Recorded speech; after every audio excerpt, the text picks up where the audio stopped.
Hi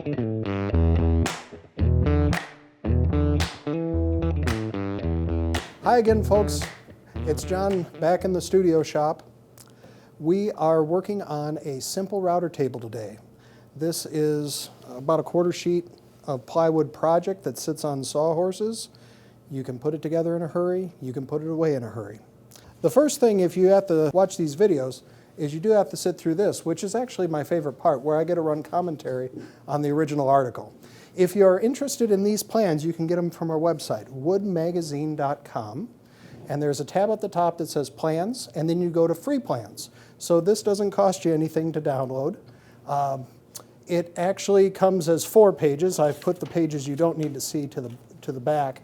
But this originally ran as a 2-page article. It's called Portable Router Table, so that's what you're going to be searching for. This is notable because up until this time, apparently router tables were built into the earth, thus not portable. So we have a portable router table, very simple construction, again using plywood sheet goods. In our instance, we're going to use MDF. One thing to notice on this, there is no parts list, materials list, anything like that, so you do have to hunt through the single drawing on how to not only put it together, but what you're going to need to size your material to. Now, once you have this, of course, you could stretch it, shrink it, do whatever you want to it. 2 photos in here. They were very, very concerned with tracing a router base, and so we should probably jump to that next. For my plans, I have a hole location for your center hole for your where your router bit comes up through. I mark that location, simply line this up on that hole, kind of, got it straightened the way I wanted to, took a pencil, scribed the location of where my screws are going to go, scribed the location of that center hole, went over, drilled that hole. What I think is more important than, like in the plans, it shows you how to lay it out with geometry. But what I think is the takeaway on this is what kind of screws you're going to be using to attach your router base. Your original plate that is coming with your router is going to be about 1/4 of an inch thick. We've gone up to 3/4 of an inch in material, meaning you have to go find longer screws than the screws that probably came with your router to reach all the way through this extra thickness and actually reattach the base. So a lot of times the screws that come are a Philister head, or they have kind of an overhanging bolt style head. So on these type of plates, it's usually not a countersink, it's usually a counter bore.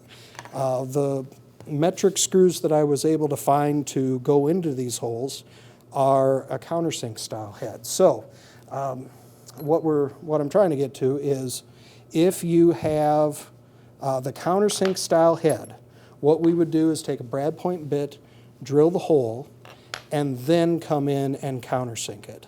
If we have the Philister style head, if you can track down the same style of screw that probably came with this, and just in a longer length, what you're going to want to do is that counter bore first.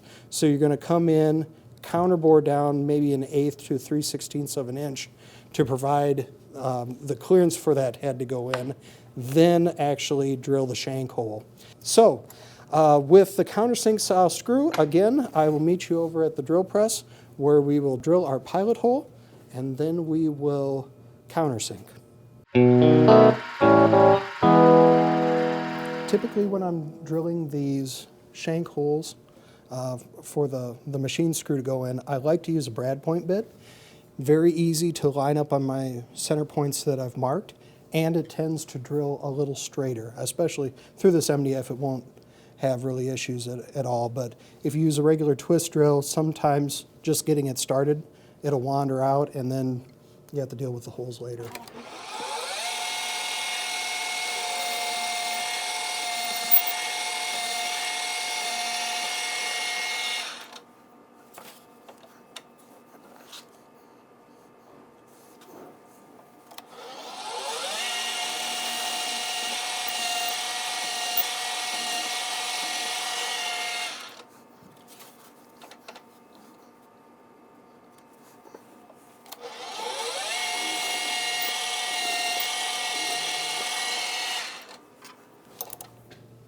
And now we can do the countersinks.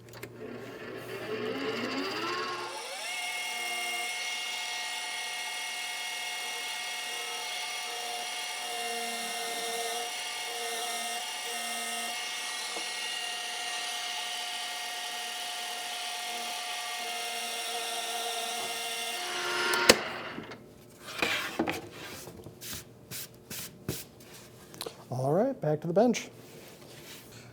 With all the holes drilled to mount the router base, I can concentrate on actually putting together this kind of router platform table thingy-majiggy. And my next step is to glue the long rails to the front and the back. Now, at this point, what I do want to kind of consider, depending on the material that I'm using, this is pretty flat. It's got a little bit of a crown to it in the middle, and I just want to check these things. Okay, so these are a little bit worse, a little bit bow-shaped. So I want to be kind of thinking about that when I glue this on. I'll probably start on one corner and then kind of wiggle it as we go down to straighten it out. So gluing MDF can be an interesting proposition because the edge grain just loves to drink up glue. So what I like to do is it's a simplified version of what some folks call glue sizing. I have about 5 minutes before the glue really sets on here. So what I want to do is just spread this out. You don't have to cover the whole surface, but as much of it as you can. This exposed edge grain, once you cut it out of the sheet, just absolutely sucks up any glue that you put on it.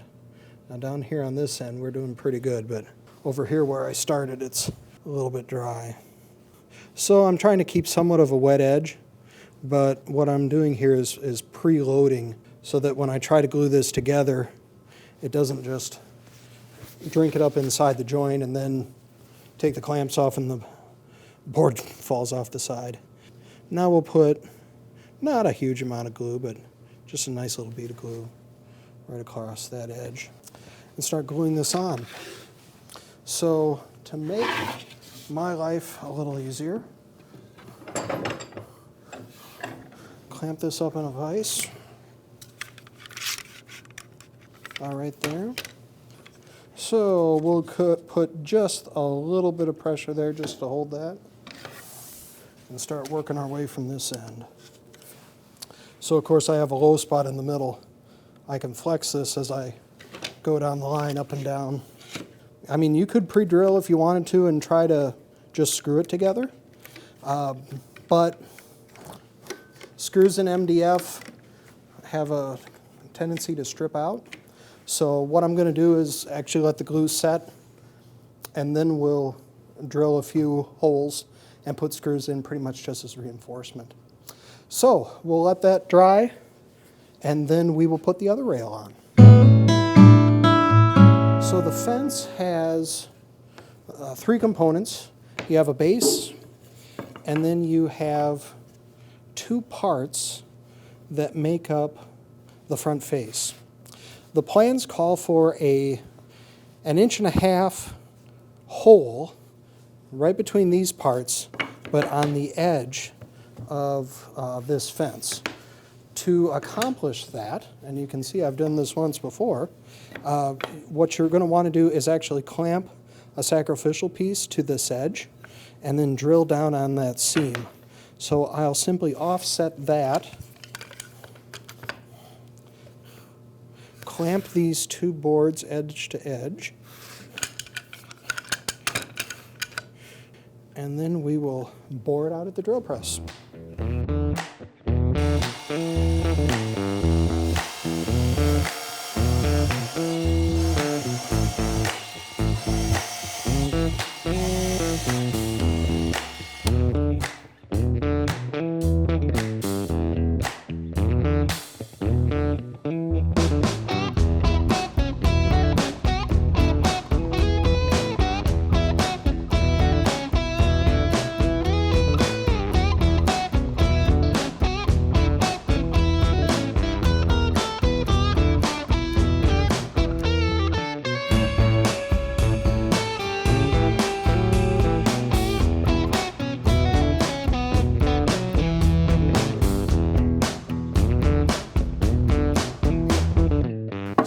is our router top.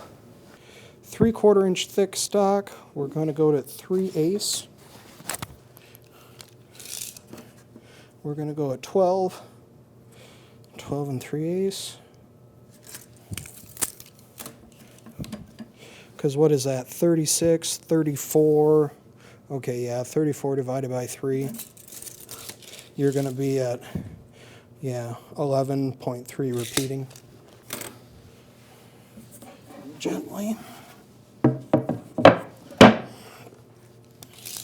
So we'll do a hole there, a hole there, hole there, and a hole there.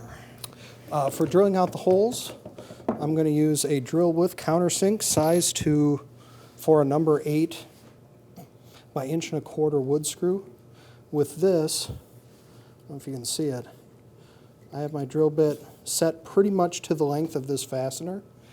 I don't want to come up short and then start driving screw through the edge of a piece of MDF. The MDF will probably just split in half. So you probably want to go down to full depth on there.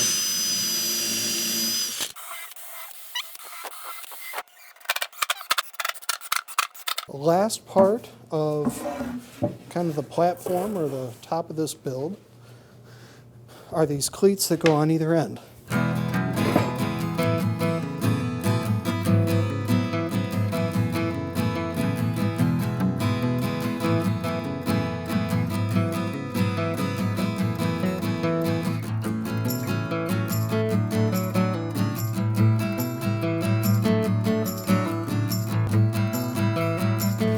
With that,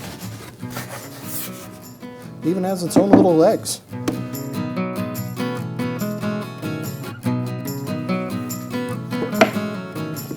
We have a functioning portable router table. I've set this up just like the photo in the article, and after looking at it, a few things caught my eye. I'm glad I did set this up because I mean, if you want to knock this over, you can. It's relatively stable. But what they've done in the photo is they've essentially clamped down across the top to this cleat to actually hold the fence on when you align it. And it looks good in the photo. You know, it's not cluttered. The problem is the more pressure you put on this is going to squeeze together in the middle because there's nothing there. And you're going to end up dishing out this top. So I think what you'd want to do is actually clamp the fence to the top, and then you can do a couple things. You could rely on the cleats to hold this to the sawhorse. You could also set the cleats on the sawhorse and then clamp across to actually hold that sturdily in place. I am curious just to see if we could fire it up just like this and get it to cut.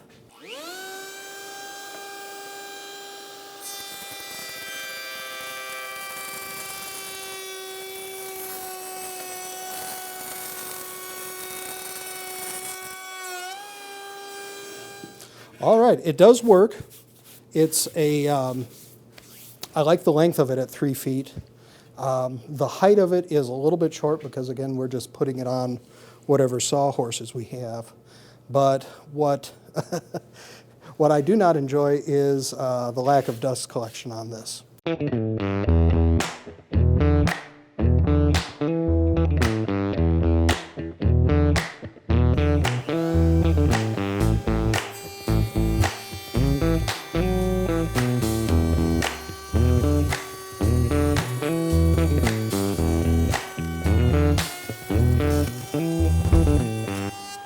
A few modifications have been made. So same general build. I've done a few improvements to it. The chief one is dust collection on the fence. So our original fence, 2-part, open in the middle. Simply what I'm doing is enclosing it and putting a dust port on the back. We have some adjustable fences on that as well. Built some trestles just as a kind of a concept, get it up to almost 36 inches. I think I'm at 35 and change. No, I'm at 36. So we're at 36 inches, which is a much more comfortable height. And I wanted to show this off too because this is BC plywood. So this is something I found, literally found. Has the footballs on it. Not the greatest material in the world.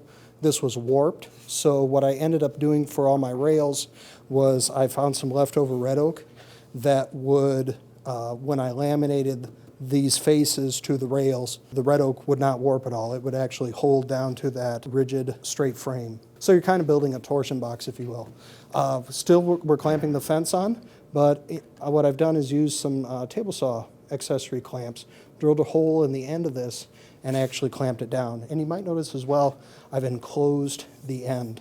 So I'll take you on just a quick tour of what it would take to do that based on the original here. This is actually the part I love about starting with a simple project and then modifying it, kind of customizing it to your own needs. So again, I get the original concept. You had 2 pages. You had to do it very, very simply with the economy of parts. And from that, those bones, you can just keep adding and making things better and better. So for the improvements on the fence, the first thing I actually did was cut out some reinforcement blocks. So I glued 2 blocks to either side just to keep this at 90 degrees. I thought if I keep this in my unheated garage, the first thing I'm going to do is come out in spring, and this might be straight, but this is going to be at an angle. So you're going to want those to hold those together. And then glued a rail at the top to also connect that. This rail you could glue flush to your front faces, but I actually have a little bit of an overhang here. And what I've done is sized it so I have some movable fence inserts, which allows me to, if I wanted to, I could bring it down to 0, which would cover up my dust port, or I could open them up just to, depending on the size of the bit. Typically, you're going to close them like this if you're using the bit off in air to run a groove or something like that, so that your workpiece will just slide smoothly along the fence. But usually it's living like that. Then on the back side, if I can keep this all together, on the back side, this is where your dust port plate, just a 1/4-inch piece of plywood, sits with a hole drilled to the size of your vacuum hose. The one thing you do have to do, I kind of skipped ahead here, is consider how these pieces are going to move across here. So what you're going to want to do is actually route a 1/4-inch groove across for this bolt to come through and slide through. And to show you that, I can actually flip this guy around. So on the back here, you can see I have a groove that goes all the way across, and I'm just using wing nuts to hold that down. So you could use a screwdriver on the front to loosen that, or you can just loosen the wing nuts, and that's going to allow that fence to travel. Notice too, like I have this much movement. I didn't have to cut a groove all the way across. I could have done 2 short grooves. So it just depends on what you want to do. So you could cut those grooves at your new router table. You could also put an edge guide on a handheld router and cut that on your fence.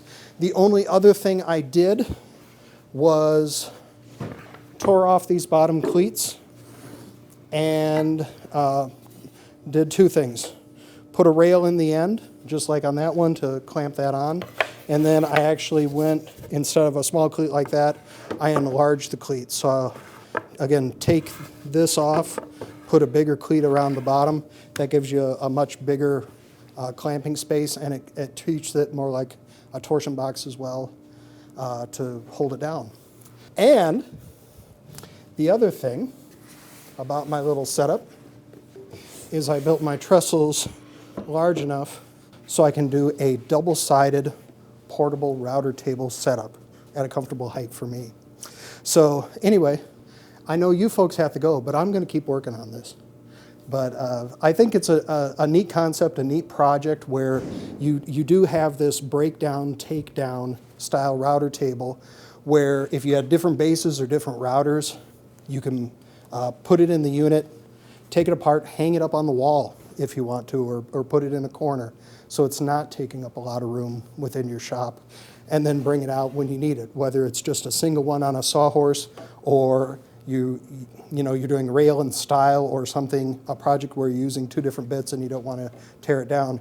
Very inexpensive way to gain some more power tool space, if you will, to work in your shop. So with that, if you halfway enjoyed this, please consider liking and subscribing to the channel. And also in the comments, tell us what you think. Also give us ideas for things that you would like to see. I have people read me the comments all the time.